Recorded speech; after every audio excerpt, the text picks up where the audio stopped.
Hello दोस्तों, मैं रविंद्र कुमार आपके इस new YouTube channel RS study classes पर आपका हार्दिक स्वागत करता हूं, अभिनंदन करता हूं। तो कल हमने बायोलॉजी के अंतर्गत बायोलॉजी के बारे में जाना था कि बायोलॉजी कितने प्रकार की होती है, बायोलॉजी के पिता कौन है, बायोलॉजी शब्द किसने दिया था, और बॉटनी, जूलॉजी और माइक्रोबायोलॉजी के बारे में जाना था। तो बायोलॉजी के अंतर्गत हमने कल बेसिक से पढ़ा था और बायोलॉजी के ही अंतर्गत आज हम पढ़ेंगे सेल, जिसे हम हिंदी में कहते हैं कोशिका। तो आइए जानें सेल क्या होता है, और वीडियो को ज़्यादा से शेयर किया करें और सब्सक्राइब किया करें और लाइक भी किया करें, और कमेंट करना बिल्कुल ना भूलें, क्योंकि कमेंट से ही हमको पता चलता है कि आपको वीडियो में सब कुछ समझ में आ रहा है या नहीं आ रहा है। तो आज स्टार्ट करते हैं हम बायोलॉजी के अंतर्गत सेल, और सेल पढ़ेंगे और सेल बहुत अच्छी तरीके से जानेंगे कि सेल क्या होता है, सेल शब्द किसने दिया था, सेल के बारे में किसने बताया था, और सेल क्या होती है। कल भी हमने बताया था सेल के बारे में थोड़ा बहुत, लेकिन आज भी हम बताने जा रहे हैं। तो आइए स्टार्ट करते हैं। सेल को हिंदी में कहते हैं कोशिका।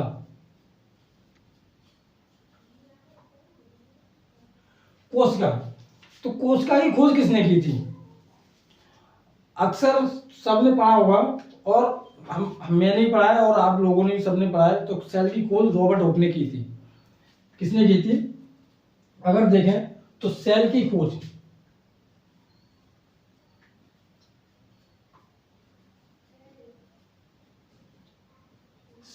किसने की थी? रॉबर्ट हुक ने की थी। सेल की खोज रॉबर्ट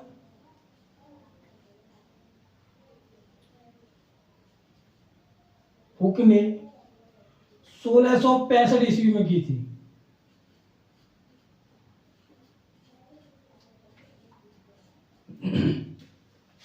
तो बताइए, इससे दो क्वेश्चन बनते हैं आपके, और दो क्वेश्चन कौन कौन से बनते हैं? पहला क्वेश्चन आपका बनता है कि सेल की खोज किसने की थी, यानी कोशिका की खोज किसने की थी? तो कोशिका की खोज की थी रॉबर्ट हुक ने। दूसरा क्वेश्चन आपका इससे ये बनेगा कि सेल की खोज किस सन में की गई थी? तो सेल की खोज की गई थी 1665 ईस्वी में। और रॉबर्ट हुक ने इस सेल की खोज कहां की थी? तो आइए देखें। तो रॉबर्ट हुक ने पेड़ की एक छाल पर, पेड़ की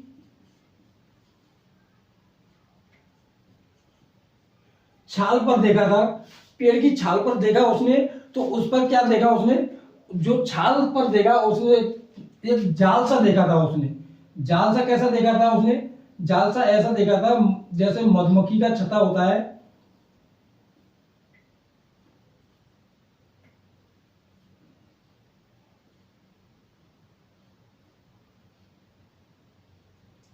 ऐसे करके छत्ता सा मिला था उसको, और उसके बारे में उसने बताया था कि ये क्या है? सेल है ये। इसके बारे में बताया था उसने, क्या बताया था? ये सेल है। तो ऐसे ही कुछ इस प्रकार का जाल सा देखा था। और ये जाल सा आपने देखा भी होगा कि कहाँ पाया जाता है? ये मधुमक्खी के छत्ते में पाया जाता है। तो मधुमक्खी के छत्ते जैसा था ये, बिल्कुल मधुमक्खी के छत्ता जैसा होता है, वही क्या था? सेल था। उसने उसको सेल दिया था।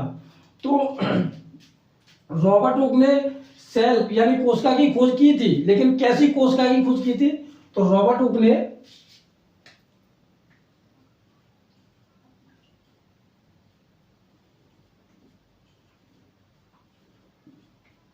कैसी कोशिका की खोज की थी?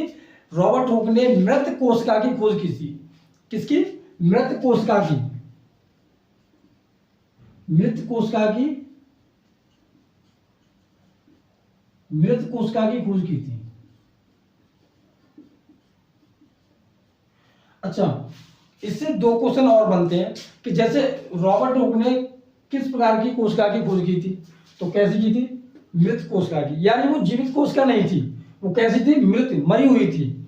और दूसरी ये कहा और किस पर देखा था? कि पेड़ की छाल पर देखा था। पेड़ की छाल पर ऐसे मधुमक्खी के छत्ते जैसा होता है, उस पर देखा था कि ये कोशिका है। इसको नाम उन्होंने दिया था कोशिका है ये। और कोशिका भी कैसी थी? मृत कोशिका थी। कैसी कोशिका थी? मृत कोशिका थी। और मृत कोशिका के बारे में बताया कि जीवित कोशिका, मृत कोशिका के बारे में किसने बताया? रॉबर्ट हुक ने। जीवित कोशिका के बारे में किसने बताया? फिर तो आइए विस्तार से जानते हैं। चलो नीचे देखते हैं।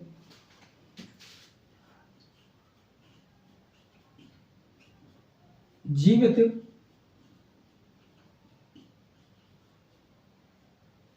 कोशिका की खोज, कोशिका की खोज। अच्छा, मृत कोशिका की खोज रॉबर्ट हुक ने की थी, हमने अभी जाना इसके बारे में। फिर जीवित कोशिका की खोज किसने की थी? तो जीवित कोशिका की खोज की थी एंटोनी वॉन ल्यूवेनहॉक ने। एंटोनी वॉन ल्यूवेनहॉक ने की थी। एंटोनी वॉन ल्यूवेनहॉक ने किसकी खोज की थी? जीवित कोशिका की खोज की थी। और जैसे हमने अभी पढ़ा इसके बारे में कि रॉबर्ट हुक ने मृत कोशिका की खोज की थी, लेकिन कहाँ की थी? पेड़ की छाल पर की थी। तो जब जीवित कोशिका की खोज एंटोनी वॉन ल्यूवेनहॉक ने की थी, तो इन्होंने कहां पर की थी? तो पानी का तालाब था, तालाब के पानी में, तालाब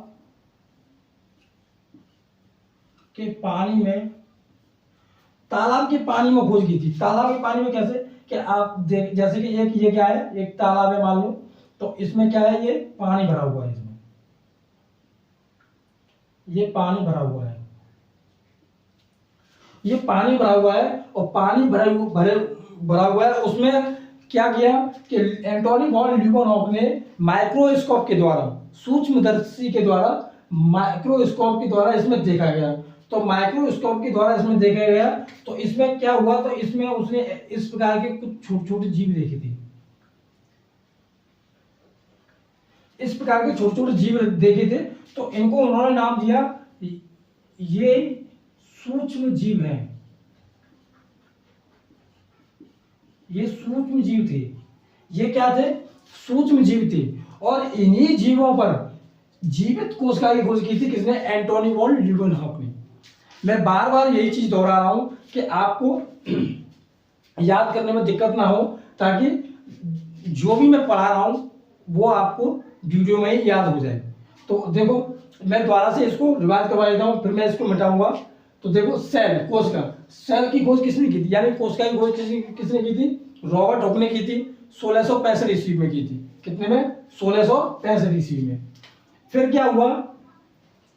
कहाँ की थी? पेड़ की छाल पर की थी, बिल्कुल मधुमक्खी के छत्ता जैसा था। तो उसमें माइक्रोस्कोप के द्वारा देखा गया, तो वो मृत कोशिका थी। कैसी कोशिका थी? मृत कोशिका थी। फिर उसके बाद क्या हुआ कि एंटोनी वॉन ल्यूवेनहॉक ने क्या किया? जीवित कोशिका की खोज की थी। और उन्होंने कहाँ की थी? कि तालाब के पानी में माइक्रोस्कोप के द्वारा देखा गया, तो तालाब के पानी में छोटे छोटे जीव थे। और कैसे थे? वो बहुत सूक्ष्म थे, जो कि माइक्रोस्कोप के द्वारा ही देखे जा सकते थे। उनमें जीवित कोशिका की खोज की थी एंटोनी वॉन ल्यूवेनहॉक ने। और इससे एक क्वेश्चन में कल मैंने आपको बताया था कि एंटोनी वॉन ल्यूवेनहॉक कौन थे। एंटोनी वॉन ल्यूवेनहॉक माइक्रोबायोलॉजी के क्या क्या थे? पिता थे। माइक्रोबायोलॉजी की खोज किसने की थी? एंटोनी वॉन ल्यूवेनहॉक ने की थी। तो इसका एक स्क्रीनशॉट ले लीजिए, फिर मैं इसके बारे में और कुछ बताता हूं।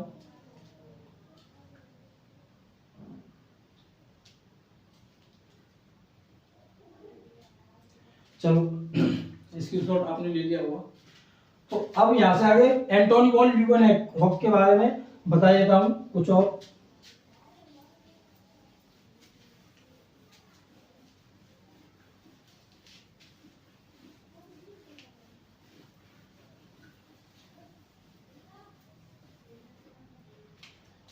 अच्छा, जो एंटोनी वॉन ल्यूवेनहॉक थे, एंटोनी वॉन ल्यूवेनहॉक, इन्होंने ही क्या किया था? इन्होंने ही प्रोटिस्टा की खोज की थी। किसकी? प्रोटिस्टा की खोज किसने की थी? इन्होंने ही की थी। प्रोटिस्टा की खोज इन्होंने की थी। कब की थी? 1674 ईस्वी में। 1674 ईस्वी में प्रोटिस्टा की खोज किसने की थी? एंटोनी वॉन ल्यूवेनहॉक ने की थी। फिर इसके बारे में एक और नाम आता है शुक्राणु, स्पर्म जिसे कहते हैं। तो शुक्राणु की खोज किसने की थी? शुक्राणु की खोज भी किसने की थी? एंटोनी वॉन ल्यूवेनहॉफ ने की थी। और कब की थी? 1677 ईस्वी में की थी। कितने में की थी? 1677 ईस्वी में। और अब एंटोनी वॉन ल्यूवेनहॉफ ने दो के बारे में और बताया। अब क्या होता है कि कोशिका के अध्ययन को क्या कहते हैं? इसके एक क्वेश्चन, बहुत ही इंपॉर्टेंट क्वेश्चन है ये, कि कोशिका के अध्ययन को क्या कहते हैं। एक मिनट में देख लेता हूं कि वीडियो सही चल रही है कि नहीं। सही चल रही है तो आप देखते हैं। कहते हैं कोशिका के अध्ययन को क्या कहते हैं? कोशिका के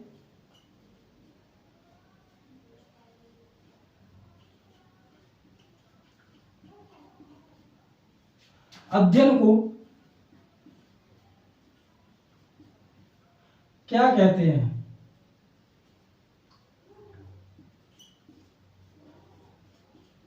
तो कोशिका के अध्ययन को क्या कहते हैं? तो कोशिका के अध्ययन को कहते हैं साइटोलॉजी। साइटोलॉजी।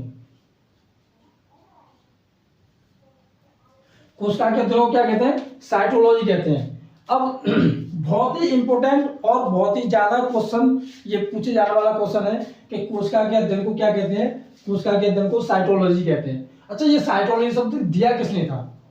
साइटोलॉजी शब्द किसने दिया था? अब देखें तो साइटोलॉजी शब्द किसने दिया था? शब्द दिया था हर्टविग ने।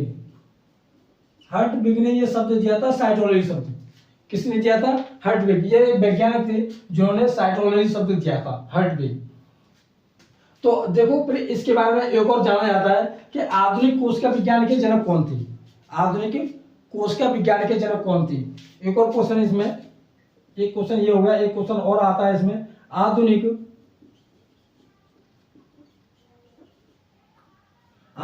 कोशिका विज्ञान के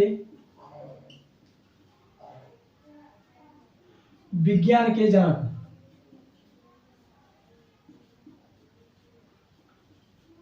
तो आधुनिक कोशिका विज्ञान के जनक देखें कौन थे? तो आधुनिक कोशिका विज्ञान के जनक थे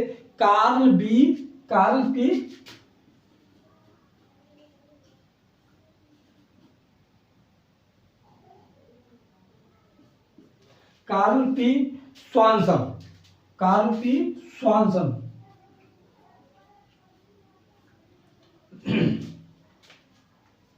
अब देखें तो ये थी आधुनिक कोशिका विज्ञान के जनक। क्या थी? आधुनिक कोशिका विज्ञान के जनक। अब देखें फिर एक और आता है कि कोशिका विज्ञान के जनक कौन थे? ये तो था आपका कि आधुनिक कोशिका विज्ञान के जनक कौन थे? Carl P Swanson. लेकिन एक और आता है इसमें कि कोशिका विज्ञान के जनक कौन थे? कोशिका विज्ञान के जनक।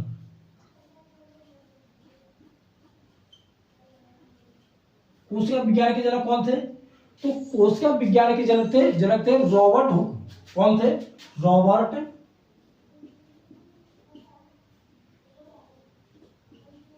कोशिका विज्ञान के जनक कौन थे? Robert Hooke. फिर एक और इसमें आता है आपका, इसमें आता है कि भारतीय कोशिका विज्ञान के जनक कौन थे? भारतीय कोशिका विज्ञान के जनक कौन थे? एक और क्वेश्चन इसमें आता है कि भारतीय कोशिका विज्ञान के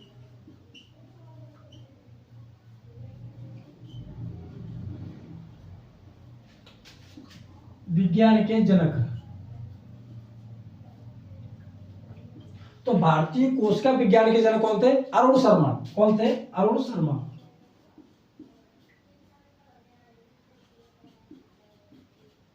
कौन थे? अरुण शर्मा थे।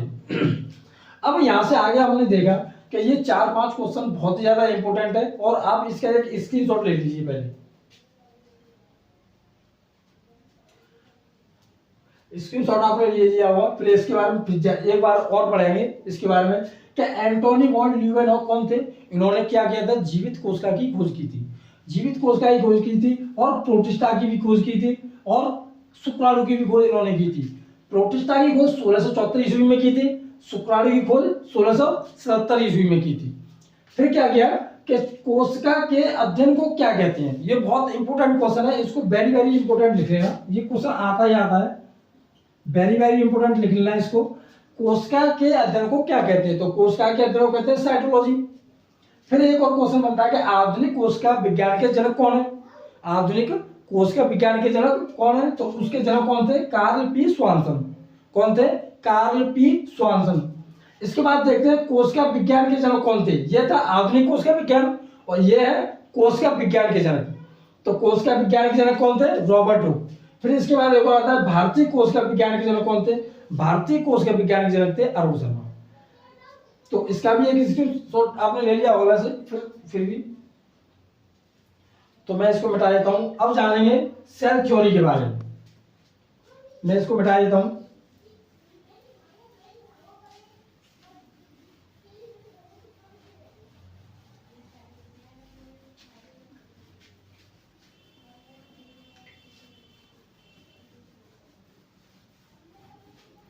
इसके बारे में पढ़ेंगे हम सेल थ्योरी के बारे में। सेल थ्योरी यानी कोशिका सिद्धांत।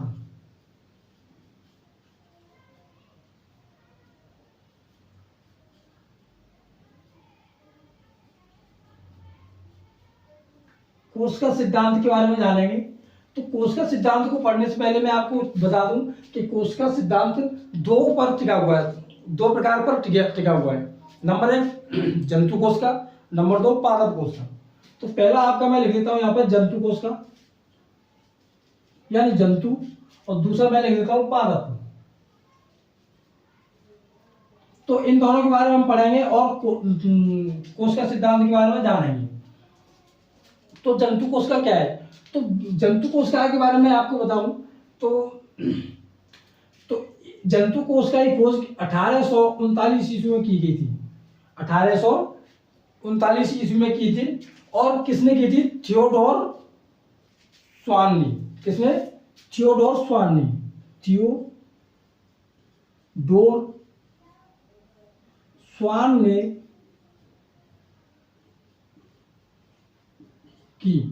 अच्छा, जंतु में कोशिका होती है, क्या होती है, जंतु में कोशिका होती है। ये किसने बताया था, ये 1839 थियोडोर स्वान ने बताया था। यानी जंतु बना हुआ है, किससे बना हुआ है, कोशिकाओं से बना हुआ है। बहुत सारी कोशिकाओं से जंतु बना हुआ है। ये किसने बताया था, थियोडोर स्वान ने बताया था कि जंतु कोशिकाओं से मिलकर बना है। अब इसमें एक और आता है, अगर थियोडोर ने इसमें बताया 1839 में कि स्वान ने बताया कि ये जंतु जो बना है वो कोशिकाओं से मिलकर बना है, लेकिन 1838 इससे थियोडोर से पहले पादप बने हैं कोशिकाओं से। यानी पादप कहते हैं पेड़ पौधों से। पादप किससे कहते हैं, पेड़ पौधों से। पेड़ पौधों से पादप कहते हैं। तो 1838 में इससे पहले पादप इसमें देखे गए और 1838 में मिथाइल, क्या नाम था उनका, मिथाइस नहीं, मैथियास नाम था, मैथियास स्लेडन। मैथियास स्लेडन ने बताया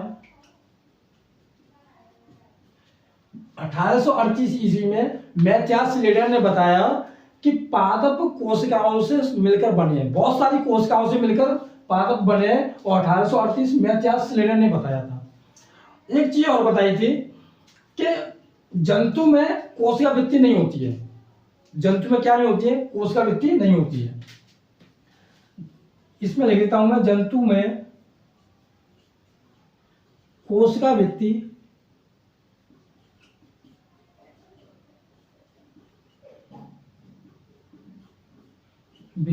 नहीं होती है।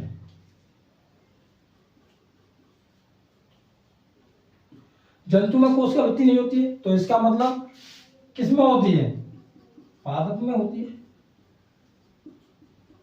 कोशिका वृत्ति।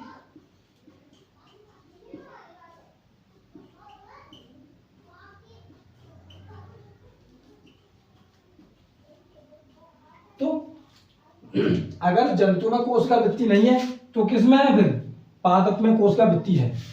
पादप में कोशिका वृत्ति है। तो इससे हमारा कंक्लूजन क्या निकलता है, यानी कि निष्कर्ष क्या निकलता है। इससे अगर देखें हम तो निष्कर्ष एक ही निकलता है कि जंतु और पादप जंतु और पादप किससे मिलकर बने हैं? कोशिकाओं से मिलकर बने हैं। जंतु और पादप किससे मिलकर बने हैं? कोशिकाओं से मिलकर बने हैं। तो मैं यहां निष्कर्ष लिख देता हूं, निष्कर्ष लिख देता हूं, जंतु तथा पादप कोशिकाओं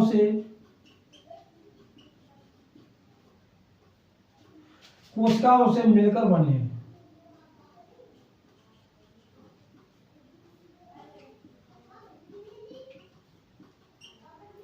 अब हमने इसके बारे में जाना, और कोशिका सिद्धांत क्या कहता है? कोशिका सिद्धांत ये कहता है कि जंतु और पादप किससे मिलकर बने हैं? सिर्फ और सिर्फ कोशिकाओं से मिलकर बने हैं। किससे मिलकर बने हैं? कोशिकाओं से मिलकर बने हैं। तो ये थी हमारी सेल के बारे में डेफिनेशन। और सेल को, अब देखो सेल, इसमें एक क्वेश्चन और बनता है कि सेल किससे बना है? सेल किससे बना है? तो अगर सेल को देखें तो सेल, मैं यहां लिख देता हूं, सेल को केंद्रक तथा कोशिका द्रव्य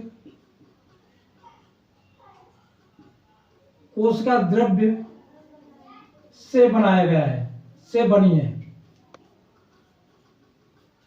सेल केंद्रक तथा कोशिका द्रव्य से बनी है। सेल दो चीजों से बनी होती है, केंद्रक से और कोशिका द्रव्य से सेल बनी है। अच्छा, सेल कहां पाई जाती है? एक क्वेश्चन ये भी तो बन सकता है ना, सेल कहां पाई जाती है? तो आपकी सेल अगर देखी जाए तो सेल कोशिका झिल्ली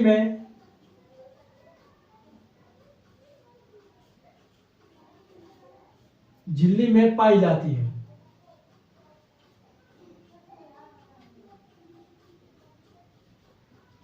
सेल कहां पाई जाती है? कोशिका झिल्ली में पाई जाती है। तो आज हमने इसके बारे में देखा, सेल के बारे में। और सेल के बारे में बड़ी डेफिनेशन बहुत ही अच्छी तरीके से मैंने आपको बताया कि सेल क्या होती है, सेल की खोज किसने की थी, मृत सेल की खोज किसने की थी, जीवित सेल की खोज किसने की थी, और बाकी के मैंने जंतु और पादप के बारे में बताया कि किसने कब क्या किया था। तो इसके बारे में आपको बहुत अच्छी तरीके से नॉलेज मिली होगी। और आपको अगर अब भी नहीं समझ में आया हो तो कमेंट में हमें जरूर बताएं, मैं और अच्छे से आपको पढ़ाने की कोशिश करूंगा। और आप वीडियो को ज़्यादा शेयर किया करें, सब्सक्राइब किया करें, लाइक किया करें, और कमेंट करना बिल्कुल ना भूलें। हमको पता चलेगा कि आपको वीडियो में कुछ समझ में आ रहा है या नहीं आ रहा है। आपको कुछ भी दिक्कत है, अगर वीडियो में कोई भी कमी है तो कमेंट में जरूर बताया करें हमें, और वीडियो को सब्सक्राइब जरूर करें। और आज की वीडियो में इतना ही बस। थैंक यू, धन्यवाद, जय हिंद।